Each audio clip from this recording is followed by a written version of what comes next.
എനിക്ക് തോന്നുന്നു പത്തനംതിട്ടയിലെയും കേരളത്തിലെയും പൊതുസ്ഥിതിയും ഉണ്ണി ബാലകൃഷ്ണനും അതുപോലെ തന്നെ ഡോക്ടർ അരുണും പറഞ്ഞു കഴിഞ്ഞിരിക്കുന്നു. ഏതായാലും 100 സ്ഥാനാർത്ഥികളെ ആദ്യം നിശ്ചയിക്കുമെന്നും അതിൽ കേരളത്തിലെ 5 മുതൽ 7 വരെയുള്ള സ്ഥാനാർത്ഥികൾ ഉണ്ടാകുമെന്നൊക്കെയായിരുന്നു നമ്മൾ റിപ്പോർട്ട് ചെയ്തിരുന്നത്, അല്ലെങ്കിൽ നമ്മൾ കേട്ടുകൊണ്ടിരുന്നത്. അതൊന്നും സംഭവിച്ചില്ല എന്നുള്ളതാണ്. ഒരുപക്ഷെ ഇന്ത്യയിൽ തന്നെ 543 ലോക്സഭാ മണ്ഡലങ്ങളിൽ അമിത്ഷായും നരേന്ദ്രമോദിയും വന്നൊരു കാൻഡിഡേറ്റിനെ പ്രൊജക്ട് ചെയ്തിട്ടുള്ളത് തൃശ്ശൂരിലെ സുരേഷ് ഗോപിയാണ്. അവിടെ പോലും ഔദ്യോഗിക പ്രഖ്യാപനം ഇല്ലാത്ത അവസ്ഥയുണ്ടായി എന്നുള്ളതാണ്. അപ്പോൾ ഇനിയിപ്പോൾ വളരെ കുറച്ച് ദിവസങ്ങൾ മാത്രമേ ഉള്ളൂ. LDFന്റെയും UDFന്റെയും സ്ഥാനാർത്ഥികളെ നമുക്കറിയാം. അപ്പോൾ BJPയും അവരുടെ സ്ഥാനാർത്ഥികളെ പ്രഖ്യാപിക്കാൻ വേണ്ടി കാത്തു നിൽക്കുകയാണ്.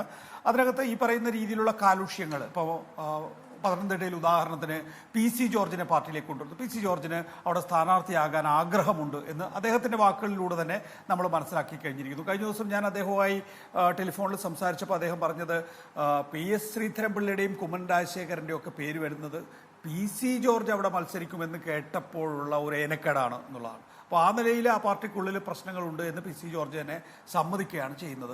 പിന്നീട് തിരുവനന്തപുരത്ത് നേരത്തെ അരുൺ ചൂണ്ടിക്കാണിച്ചതുപോലെ തന്നെ ഒരു സാധ്യതയുമില്ല, പ്രത്യേകിച്ച് BJPയെ സംബന്ധിച്ചിടത്തോളം. കാരണം പന്ന്യൻ രവീന്ദ്രൻ മുന്നോട്ട് വരുന്നു. അതിപ്പോൾ ഒരു പന്ന്യൻ വേഴ്സസ് ശശി തരൂർ വേഴ്സസ് പന്ന്യൻ ആകുമോ എന്നുള്ളത് നമുക്ക് കുറച്ച് ദിവസങ്ങളിലൂടെ അറിയാം. കാരണം നേരത്തെ LDF ഒരു ദുർബലമായ 3ാം സ്ഥാനത്ത് പോയി, അത് 2ാം സ്ഥാനത്തേക്കെങ്കിലും എത്തുക എന്നുള്ള ഉദ്ദേശം ഏതായാലും LDFനെ സംബന്ധിച്ചിടത്തോളം ഉണ്ട്. അപ്പോൾ അവിടെ സ്ഥാനാർത്ഥി നിർണയത്തിൽ കാണിക്കുന്ന ഒരു ആശയക്കുഴപ്പം യഥാർത്ഥത്തിൽ അവിടുത്തെ തെരഞ്ഞെടുപ്പിനെ ബാധിച്ചേക്കാനുള്ള സാധ്യതയുണ്ട്. നോക്കൂ സ്മൃതി, ഇത് കേരളത്തിലെ മാത്രം വിഷയമല്ല.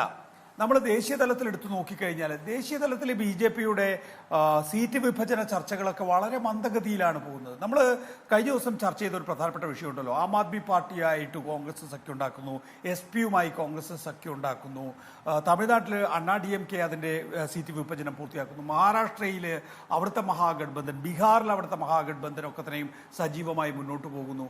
പക്ഷേ BJPയുടെ NDA ഘടകകക്ഷികളെ നോക്കൂ, അവരുമായിട്ട് ഒരു സീറ്റ് വിഭജന ചർച്ചയും മുന്നോട്ട് പോകുന്നില്ല.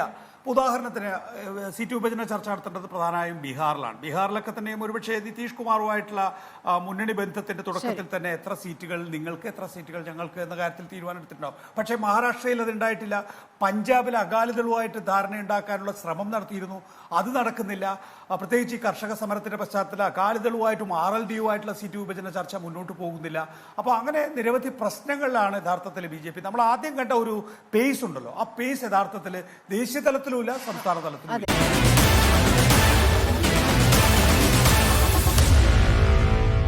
Meet the editors.